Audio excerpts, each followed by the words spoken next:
여러분들은 혹시 뭔가를 구매할 때, 물건을 살 때 어떤 기준을 가장 우위에 두고 물건을 구매하시는지 모르겠습니다. 물론 가격도 가장 중요한 것이고 또 그 다음에 품질도 중요한 것이지만, 만약 그러한 조건이 같다면, 가격도 같고 품질도 같다면 어떤 것이 여러분들에게 가장 구매하게 되는 가장 큰 이유인지, 저는 빨리 오는 것이 저에게 기준입니다. 네, 빨리 오는 게 좋겠어요. 그래서 직접, 만약에 요즘에 온라인으로 시켰는데 며칠 걸린다 그러면 직접 픽업할 수 있는 데 가고, 그런 게 좋습니다. 예, 그만큼 저의 성격이 급하다는 것을 말해주고 있죠. 그런데 이제 목회를 하면 할수록 성격이 급한 사람은 목회를 할 수 없다라는 것을 깨닫게 돼요. 왜냐하면 성격이 급하다는 것은 바로 본질적인 내가 바로 불쑥 튀어나오는 것이기 때문이에요.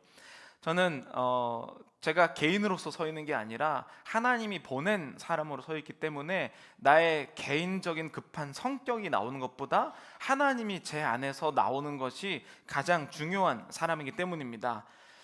그런 면에서 보면 하나님의 일을 한다면서 내 급한 성격대로 가게 되면 대부분 하나님의 일과는 좀 거리가 멀어질 때가 있습니다. 물론 하나님께서는 때로는 급한 성격을 사용하시기도 하지만, 대부분의 경우는 급한 성격이 아니라 기다릴 때, 그때서야 하나님의 의도가 드러나는 경우가 굉장히 많이 있죠.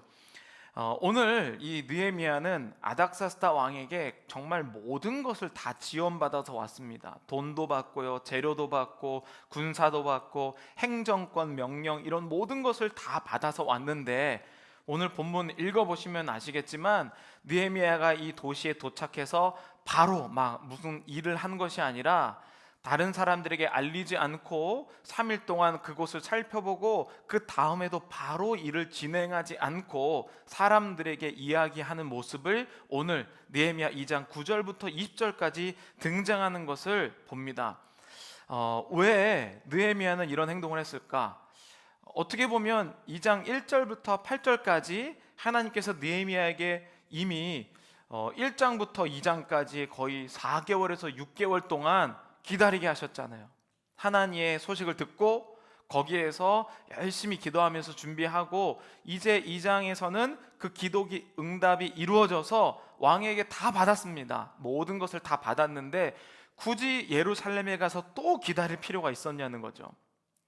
우리의 기다림의 끝은 어디인지, 여러분, 왜 느헤미야는 기다릴 수밖에 없었는지 많은 사람들이 그렇게 얘기합니다. 파악하고 기다리는 것, 하나님이 오늘 여기에서 행하실 일을 나의 성격과 나의 재능과 나의 능력이 아니라 오로지 하나님의 능력이 나타나시기를 기대하는 작업이었다라는 것을 알 수가 있습니다. 여러분, 오늘날의 세상은 왜 이렇게 점점 갈수록 좋아지기보다는 더 초라해지는가? 왜냐하면 기다릴 수 없는 사람들의 심리가 있기 때문이에요. 분명히 사람들은 자정작용이라는 것이 있습니다. 원래 우리가 알고 있는 이 생태계는요, 자정작용이라는 것이 있어서 스스로 깨끗해질 수 있었어요. 그런데 우리 인간들이 기다리지 못하면서 자정작용이라는 것이 이루어지지 못했습니다. 여러분, 왜 한국에서 정치 싸움이 왜 이렇게 심각하게 가능할까? 그 이유는 사람들이 기다리지 못하는 심리를 이용하기 때문이에요. 방송도 마찬가지입니다. 방송도 사람들이 기다리지 못하는 심리를 이용하기 때문에 일단 내고 정정하죠. 진실이 아니라 일단 사람들이 기다리지 못하기 때문에 가장 먼저 우위를 점령해야 뭔가 돌아갈 수 있는, 그러니까 사람이 얼마나 기다리지 못한다라는 것을 우리는 굉장히 잘 느끼고 있습니다. 아마 저와 이제 실무적인 것을 일하시는 분들은 아실 텐데요, 누가 저에게 뭐 부탁하거나 뭔가를 이야기하면 제가 거의 바로 대답하는 법이 없습니다. 저도 생각이 있죠. 저도 판단이 있고 저의 머리도 빨리빨리 돌아갑니다. 그런데도 어느 정도 기다리고 거의 뭐 며칠에서 뭐 몇 주를 기다릴 때도 있는데요, 그 이유는 인간 내가 나올까 봐, 혹시라도 하나님의 일을 할 때에 나의 지혜나 나의 것들이 나오는 것을 방지하기 위해 분명히 내 안에서는 물어보면 바로 대답하고 싶지만 거기에서 얼마간의 숙성되는 시간을 거치기 시작합니다. 저는 제가 지금 인간 이수호로서 여기 서 있는 것이 아니라 하나님께서 보내신 목회자로서 여기 서 있는 거기 때문에 탁 치면 사람은 자기의 본능이 나오거든요. 본능보다는 하나님의 것이 나오는 것을 항상 기다리고 기대하는 게 이 목회자의 기본적인 이 성향입니다. 그러니까 저같이 성격 급한 사람이 그렇게 하려면 굉장히 많은 어려움과 또 내면의 갈등들이 있겠죠. 완전히 내 인생을 포기한 것이 아니라 또 나는 살아있고 나도 살아있지만 또 하나님의 것도 살아있는 이런 이 마음을 가지고 살아가려면 사실 이 땅에서의 삶이 그렇게 막 엄청 기쁘거나 하지는 않죠. 그런데 점점 시간이 지나갈수록 저에게 이런 기다림들이 굉장히 기쁨으로 느껴졌는데, 왜냐하면 기다릴 때만 느낄 수 있는 또 경험할 수 있는 나의 생각과는 차원이 다른 하나님의 축복이 있다는 것을 깨달았기 때문입니다. 누군가가 나에게 질문했을 때 기다리지 못하고 바로 무언가를 하면 내가 상상하는 것보다 조금 덜 일이 진행됩니다. 그러니까 내가 예상하고 내가 계획하는 최고치보다는 늘 조금 안 된 게 현실이죠. 그런데 기다렸더니 내가 상상한 것보다 훨씬 더 하나님의 큰 일들이 일어나는 것을 보면서 기다린다는 것이 굉장히 내 삶에 중요한 것이구나. 하나님이 나의 삶에 역사하실 공간과 시간을 만드는 것이 굉장히 중요하다라는 것을 깨닫게 됩니다. 저는 이렇게 기다리면서 들었던 가장 중요한 마음이 뭐였냐면, 나는 정말 진짜 사람으로서는 정말 별 볼 일 없는 최악의 사람이다 라는 것을 느끼게 돼요. 하나님 앞에 서게 되면 이런 마음이 드는데, 하나님은 세상에 저렇게 훌륭한 사람들이 많은데 그러한 사람들을 냅두시고 왜 나 같은 사람을 사랑하셨나라는 그런 생각이 들 때가 많습니다. 그런 부족함을 느낄 때가 많아요. 그런데 저는 기다림이라는 것이 제 인생에 없었을 때는 불과 몇 년 전까지만 해도 이런 생각을 하지 않았습니다. 내가 너무 잘났다고 생각했기 때문이에요. 나는 뭐도 잘하고 나는 이런 것도 할 줄 알고, 그렇기 때문에 내가 잘한 분야에서 저 사람은 틀린 거고 저 사람은 이게 부족하고 이런 것만 보이는 사람이었다는 것이죠. 그래서 세상은 지금 타락하고 있고 세상은 문제가 있지만 그래도 저 세상보다는 내가 조금 낫지 않나? 이러한 우월감으로 살았던 것이 바로 저 같은 사람이었다는 겁니다. 그런데 제가 성경에서 말하는 이 말씀에서 말하는 은혜라는 것을 받았어요. 은혜는 무엇입니까? 자격이 없는 사람만이 받을 수 있는 게 은혜예요.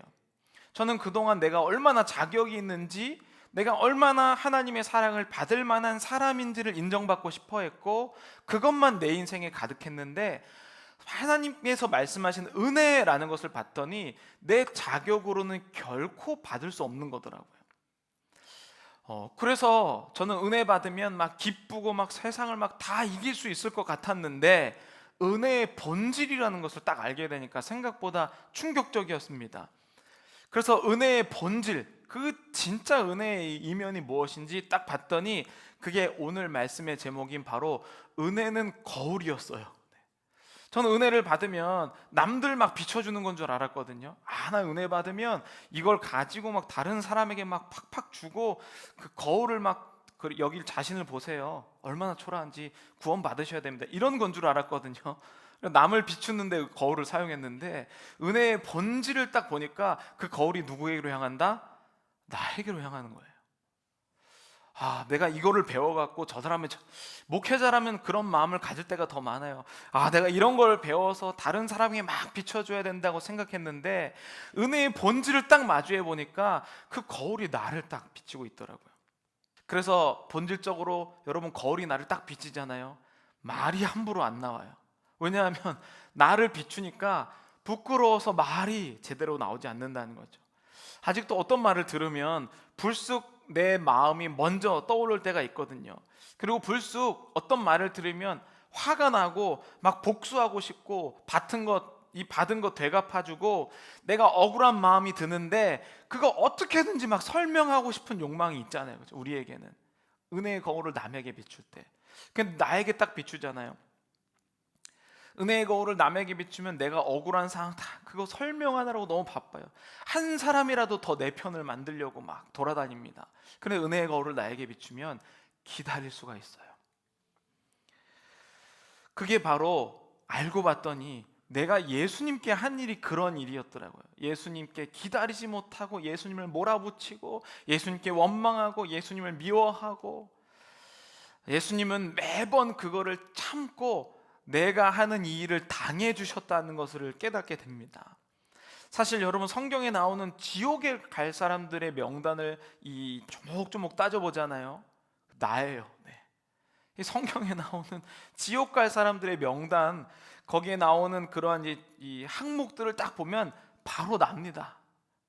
그런데 나는 갈 명단만 찾아보는데 정확하게 해보면 나는 결코 갈 수가 없습니다. 왜냐하면 하나님께 우리가 이 영생을 얻는다는 것은 은혜로만 얻을 수 있기 때문이에요. 여러분, 느헤미야는 왜 자기의 생각이 없었겠습니까? 느헤미야를 많은 사람들이 리더십으로 읽는 말씀이라고 생각해요. 그만큼 탁월한 리더십을 가진 사람이기도 합니다. 그런데 그 느헤미야의 탁월한 리더십은 어디로부터 나오냐? 하나님 앞에 선 기다림으로부터 나온다는 것이 바로 오늘 본문에 등장합니다. 여러분, 느헤미야는 철저한 계획을 세웠어요. 우리가 1장부터 2장, 우리 1절부터 8절까지 보시면 알겠지만 어디를 통과할 때 누구 허락을 받아야 되고 돈이 얼마나 필요하고 재료가 무엇이 필요하고 내가 행정적으로 어떤 직위가 필요한지 모든 것을 다 준비했습니다. 철저하게 준비했어요. 그런데 이 느헤미야는 그 철저한 계획 아래 기도를 열심히 하면서 또 하나님이 하시기를 기다리는 사람이었습니다. 단순히 기다린 게 아니에요. 우리가 지난번에 행운이 있는 사람처럼 어디서 하나님이 역사하실지를 그 처참히 무너진 성벽을 보면서 기대하는 마음으로, 기다리는 마음으로 기다렸다는 것을 알 수가 있습니다. 떠들썩하게 이 일을 하려면 이 사람 필요하고 저 사람 필요하고 이거 필요한 사람의 도움이 아니라 하나님이 이미 충분히 준비해 주셨고 하나님이 여기에서 어떤 식으로 첫 물꼬를 트실 것인지에 대한 기다림이 이 느헤미야에게는 철저히 있습니다. 여러분, 제가 이 느헤미야의 기다림을 그냥 이게 아니라 한번 우리가 실제적으로 느헤미야의 어떤 부분을 기다렸는지 살펴보죠. 여러분, 성벽이 무너졌대요. 이 성벽이 무너진 게 꽤 오랜 시간이 됐다는 것을 돌아다녀 보면 알 수 있습니다. 그리고 잘 보면 1장에 느헤미야의 동생이었던 하나니가 예루살렘 성벽이 무너졌습니다라고 와서 이야기를 했어요. 자, 이 사건으로 단서를 추릴 수 있는데 무엇을 추릴 수 있냐면 지금 예루살렘에는 성벽이 다시 세워지기를 원하는 사람이 분명히 있다는 거예요. 분명히 있어요. 그런데 예루살렘 성벽을 세우기를 원하는 사람이 분명히 있는데 왜 성벽을 못 세울까요? 기다릴 때만 이게 보입니다. 만약 우리가 예루살렘 성벽을 세우는 그 일에만 집중을 하면 왜 성벽 못 세워? 가서 막 성벽만 세우고 돌아올 겁니다. 느헤미야가 이런 거 파악하지 않고 기다리지 않고 성벽을 딱 세웠잖아요. 느헤미야가 성벽을 딱 세우고 페르시아로 돌아가는 순간 성벽은 바로 무너졌을 거예요. 왜냐하면 분명히 예루살렘 성벽을 재건하기를 원하는 사람이 있는데 못한다는 것은 방해자들이 있다는 것을 뜻하기 때문이죠. 단순히 성벽 쌓는 게 문제가 아니다라는 것은 오로지 기다릴 때만 알 수 있어요. 여러분, 누가 이게 필요하다, 저게 필요하다, 이걸 했으면 좋겠다 이렇게 이야기할 때 우리가 바로 하면 합시다, 사람을 모읍시다 이렇게 해서 할 수 있습니다. 그런데 그 결과는 어떻게 되죠? 조금만 지나면 어디서 있었는지 모를 정도로 사라집니다. 여기 LA에 오래 사신 분들도 많이 계시잖아요. LA에 그런 식으로 교회를 만들고 그런 식으로 했었던 행동과 그러한 모임들이 얼마나 많았는지 몰라요. 그렇죠? 그래서 합시다. 막 사람들이 어느 날은 막 벌떼처럼 몰려요. 이 사람도 오고 저 사람도 와서 확 모입니다. 그런데 어느 순간 아무도 없는 그러한 상황이 되고 말아요. 왜냐하면 하나님께서 역사하시는 것은 합시다라고 하는 우리의 열정이 아니라 하나님의 방법으로 일어나기 때문입니다. 그러니까 성벽을 만들고 싶은 사람들도 분명히 있지만 성벽을 만들기 싫어하는 사람들도 분명히 있다는 영적인 방해 세력이 있다는 것을 기다렸기 때문에 깨달게 되었어요. 성경에서는 바로 이것을 이렇게 표현합니다. 느헤미야 2장 9절 10절 우리 함께 읽도록 하겠습니다. 군대 장관과 마병을 보내어 나와 함께 하시기로 내가 강 서쪽에 있는 총독들에게 이르러 왕의 조서를 전하였더니 호론 사람 산발락과 종이었던 암몬 사람 도비아가 이스라엘 자손을 흥왕하게 하려는 사람이 왔다 함을 듣고 심히 근심하더라. 아멘. 여러분, 이 말은 느헤미야는 지금 모르는 이야기예요. 나중에 쓰여졌으니까 그들과 동시에 지금 이것을 다시 회복하려는 사람을 반대하는 자가 있다는 것을 성경이 표현해주고 있거든요. 여러분들이 선한 목표를 꿈꿀 때 동시에 이것을 싫어하는 자도 있다는 것을 성경은 나타내줍니다. 그런데 여러분, 우리가 간단하게 생각하면 그래, 이제 이런 사람이 있으니까 이 산발락과 도비아 요 사람들을 딱 잡으면 성벽 이제 세울 수 있겠구나, 이런 또 1차적인 생각을 하게 됩니다. 우리 앞에 여러분 세상에 있을 때 나를 미워하는 사람이나 내 일을 방해하는 사람이 있어요. 그럼 여러분 1차적인 기도는 어떻게 하냐면, 하나님, 저 사람이 사라지면 제가 하나님의 일을 할 수 있겠습니다. 하나님, 지금 제가 이 문제가 있는데요, 이 문제가 사라지면 하나님의 일을 할 수 있겠습니다. 이렇게 1차적인 기도를 합니다. 여기에는 수많은 경험이 있으시겠지만 이 사람의 문제가 사라지면 막 천국이 막 임하나요? 아니죠. 이 사람이 사라지면 어떻게 됩니까? 다른 사람이 등장하게 돼요. 조금 업그레이드 되죠. 여러분, 우리가 1차적으로 생각했을 땐 산발락과 도비아가 없애지는 기도, 이런 종류의 기도로는 삶이 절대 하나님 앞으로 올 수 없다는 거예요. 한 사람이 없어서 되는 싸움이 아니라는 것을 성경은 표현합니다. 그러니까 여러분, 기다리지 않으면 이러한 본질과 뿌리를 볼 수가 없어요. 왜 내 삶에서 이런 일이 일어나는지, 내가 이 문제만 끝나면 하나님께 충성하기를, 내가 건강만 회복하면, 내가 어떤 일만 있으면 하나님께 가기를 내가 그렇게 다짐했건만, 일이 끝나면 다른 일이 생기고, 이 일이 생기면 다른 일이 생깁니다.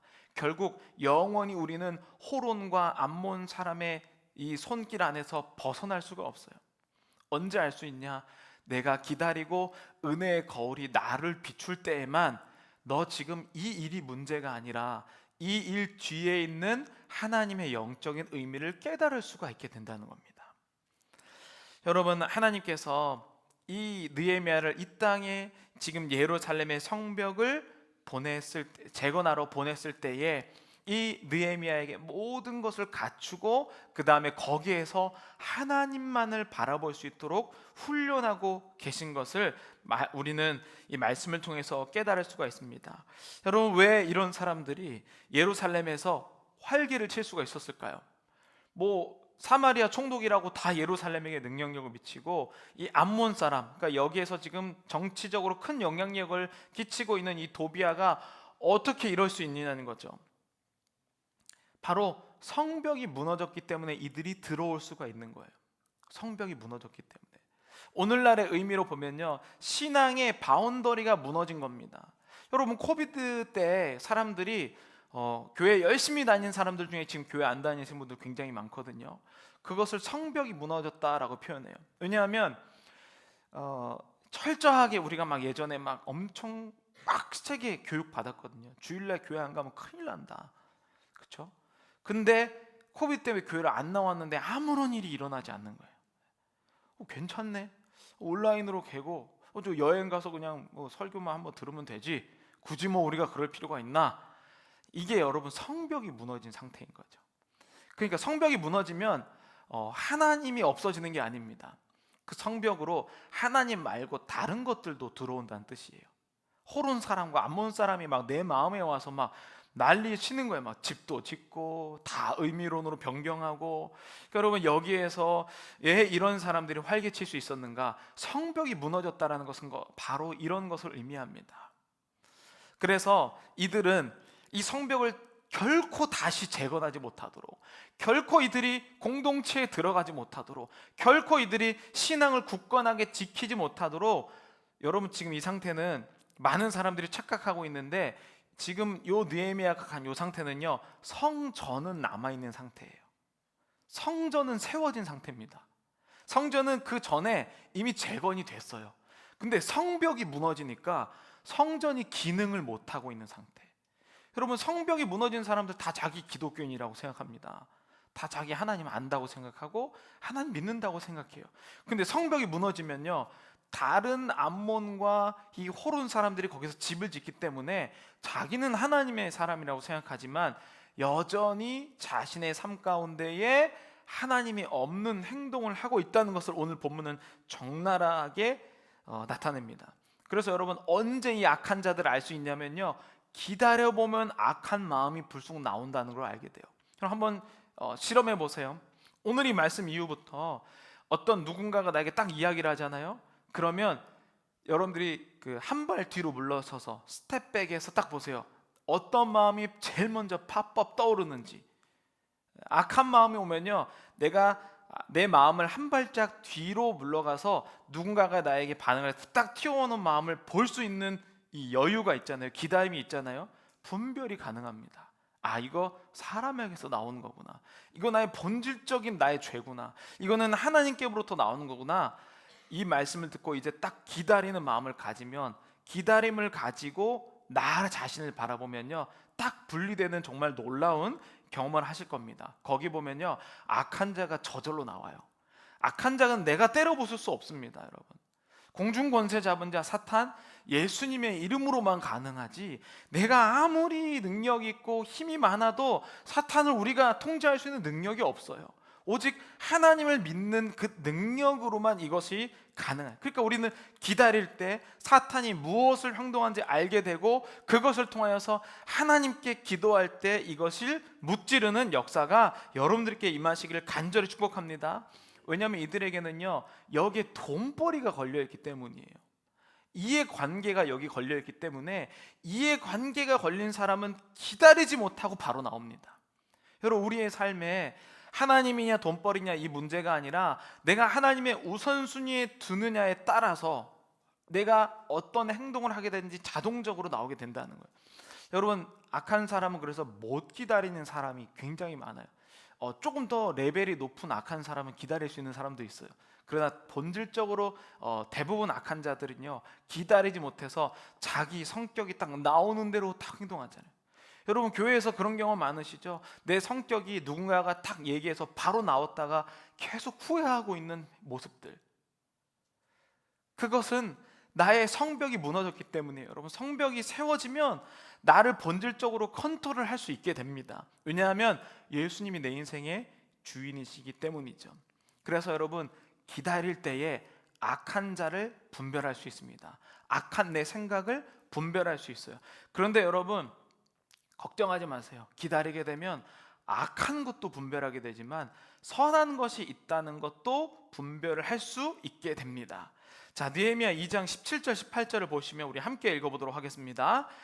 후에 그들에게 이르기를 우리가 당한 곤경은 너희도 보고 있는 바라. 예루살렘이 황폐하고 성문이 불탔으니 자, 예루살렘 성을 건축하여 다시 수치를 당하지 말자 하고, 또 그들에게 하나님의 선한 손이 나를 도우신 일과 내게 이른 말씀을 전하였더니 그들의 말이 일어나 건축하자 하고 모두 힘을 내어 이 선한 일을 하려 하매.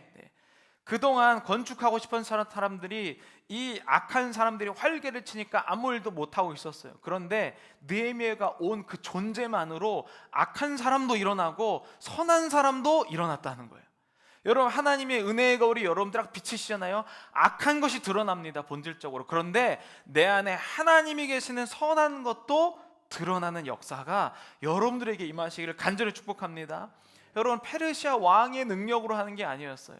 아, 하나님이 느헤미야라는 사람을 지금 여기에 보내셨구나라는 그 희망을 본 사람들이 우리가 일어나 건축하자, 선한 하나님의 손이 우리를 도우신다라고 외치는 사람들이 있었다는 겁니다. 저는 오늘 우리 이 말씀 가운데 악한 사람도 말씀을 비추면 드러날 겁니다. 그러나 저는 본질적으로 하나님의 선한 것이 여러분들의 드러나시기를 간절히 축복합니다.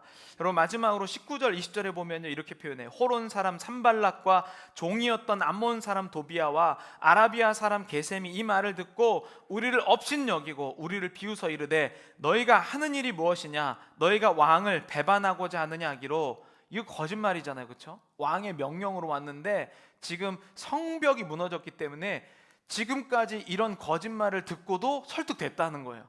그런데 은혜의 거울이 딱 비추자마자 이런 거짓말이 더 이상 안 편합니다.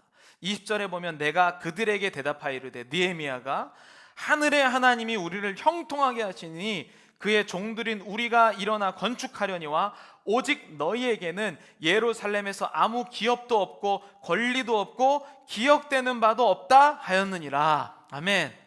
여러분, 하나님의 말씀이 은혜의 거울이 느헤미야에게 일하고 기다리자마자 악한 자들이 막 날뛰기 시작해요. 너희들 큰일 난다, 너희들 이거 하면 큰일 나라고 얘기하지만 느헤미야를 중심으로 일어난 선한 자들이 그런 말을 듣고도 더 이상 악한 이들에게 넘어지지 않는다는 거예요. 그 전까지는 이 말 딱 하잖아요, 바로 넘어졌습니다. 아이고 안 되지, 우리는 우리 왕의 명령을 거스르는 거야. 근데 느헤미야가 딱 기다리고 또 기다리고 하나님의 음성을 기다리자 선한 자들이 이것을 갖고 더 이상 악한 것에 유혹되어 넘어지지 않고 우리가 일어나 건축하자, 우리가 일어나 쌓자, 선한 하나님의 손이 우리를 도울 것이다 라고 선포하게 되었다는 겁니다. 저는 오늘 여러분들이 정말 악한 자들의 음성을 듣는 것이 아니라 우리가 일어나 건축하자, 나의 무너진 마음의 성벽을 다시 세우자라고 하는 선한 하나님의 음성이 들리는 여러분 되시기를 간절히 축복합니다.